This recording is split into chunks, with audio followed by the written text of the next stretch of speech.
Bueno, ¿cómo se realiza el estudio de hemograma? Primero necesitamos sangre, o sea que necesitamos hacer una extracción. Lo que te van a hacer es ver tus venas de los brazos, generalmente se saca de esta zona, pero si no tenés venas o no se puedan palpar, es decir, que uno pueda palpar, se puede sacar de esta zona, de esta zona. Hay distintos lugares donde se puede sacar sangre. En realidad de todo el cuerpo se puede sacar sangre, depende de dónde estés. Si sos un paciente ambulatorio, significa que no estás internado, que estás en la calle, que vas a un laboratorio privado o un laboratorio público, pero estás yendo caminando. Uno generalmente busca las venas que puedan ser fácilmente tratables y fácilmente manipulables. ¿Cómo se hace la extracción? Primero te van a hacer preguntas. Las preguntas no son para incomodar, las preguntas son para poder tener toda la información en caso de que dé alguna célula alterada, algún punto del hemograma de alterado. ¿Por qué? Porque hay muchas cosas que pueden alterar un hemograma. Empezando por lo más básico, lo primero es el tabaco.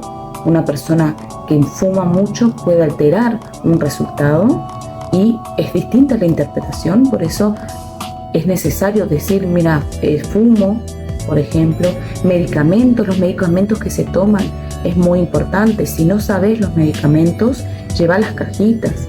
Nosotros vamos a poder anotar y poder interpretar los resultados de acuerdo a esos medicamentos y que puedan estar mostrando algo que no son. Quimioterápicos, también los AINES que son los antiinflamatorios no esteroides muy comunes, como la aspirineta, el diclofenac, el ibuprofeno. Si uno lo toma constantemente y lo está tomando constantemente, también pueden alterar a los estudios, por lo tanto también es bueno comentarlo. Lo mismo que el alcohol. Si hiciste ejercicio intenso en esos 3 días, muy intenso, también pueden dar un cambio en los estudios. Es decir, uno no pide información por chismoso.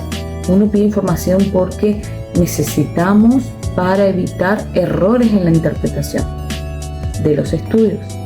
También cuando un paciente trabaja en altura, también uno tiene que tener en cuenta esos cambios de presión que hay, que también alteran nuestro sistema. Como verás, son muchas las cosas que pueden llegar a alterar. Lo mismo los corticoides, que también es algo que se usa mucho, los antibióticos. Otra de las cosas que hay que tener en cuenta, por ejemplo, cuando un paciente está internado o un paciente está con suero, es decir, que tiene una vía en la cual le están poniendo suero, ese brazo no puede ser usado para una extracción, tiene que ser usado el otro brazo. ¿Por qué? Porque genera dilución de la sangre y nosotros cuando sacamos vamos a tener todo un recuento totalmente a la mitad que puede asustar, ¿ya? Entonces, o necesitamos repetir la muestra. La ideal es que evitemos repetir la muestra. Entonces, cuanto más información le demos al técnico o al bioquímico que va a hacer la extracción, mejor. ¿Cómo se hace la extracción?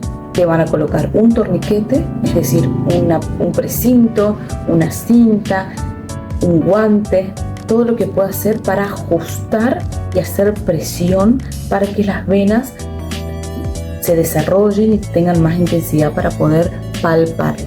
Entonces se va a hacer ese torniquete y el extraccionista va a utilizar guantes para empezar a palpar, ¿sí?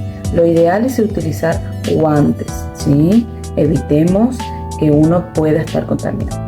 Si uno no usa guantes, porque en algunos laboratorios pueden no usar guantes porque dificulta la palpación de la vena, siempre antes de hacer la extracción se hace limpieza con el algodón con alcohol y no se vuelve a tocar, ¿sí? Otra de las cosas que también te puede pedir el técnico o el bioquímico es que cierres y abras la mano, Eso tiene una finalidad, es que las venas se puedan dilatar y puedan ser más visibles y más palpables. Es como un bombeo de sangre más intenso y como si estuvieras haciendo ejercicio. Cuando uno hace ejercicio, generalmente las venas se resaltan, por así decirlo, y es porque hay una dilatación, porque toma calor la temperatura y empieza a tener calor. ¿Cuándo puede ser de que uno no pueda observar o no pueda palpar esas venas?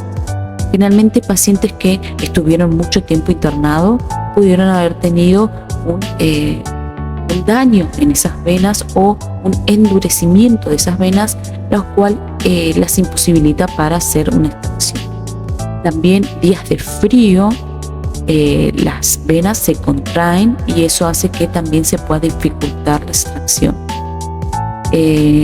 También cuando son personas que tienen mucha grasa, es decir, que tienen mucha grasa en lo que es los brazos, que también va a dificultar la visualización y la palpación de esas venas, que uno termina buscando en otro lado para evitar tener que pinchar muchas veces.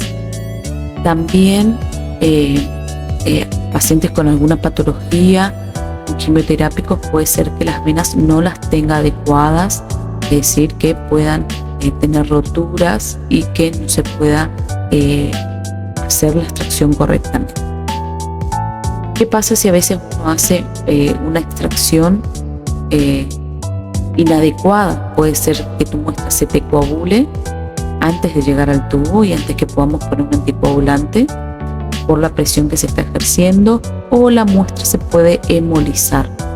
Son dos cosas que pueden pasar. Hemolizar significa que se rompieron todas las células y quedaron rotas, y eso ya no sirve para análisis.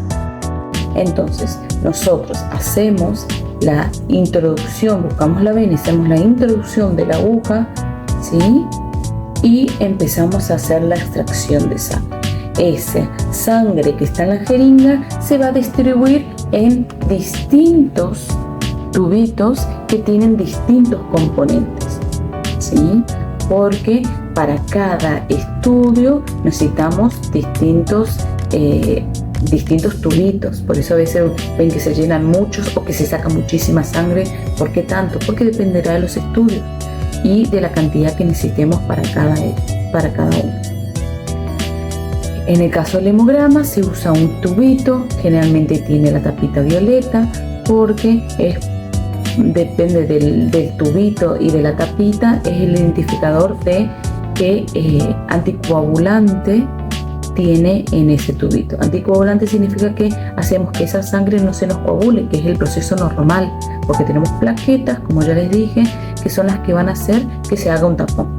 Nosotros tenemos que evitar eso porque para interpretar el hemograma necesitamos pasarlo por una máquina y a su vez poder mirarlo en el microscopio. Entonces se utiliza ese tubito y con eso nosotros podemos empezar a interpretar qué está pasando en tu organismo y en tu célula.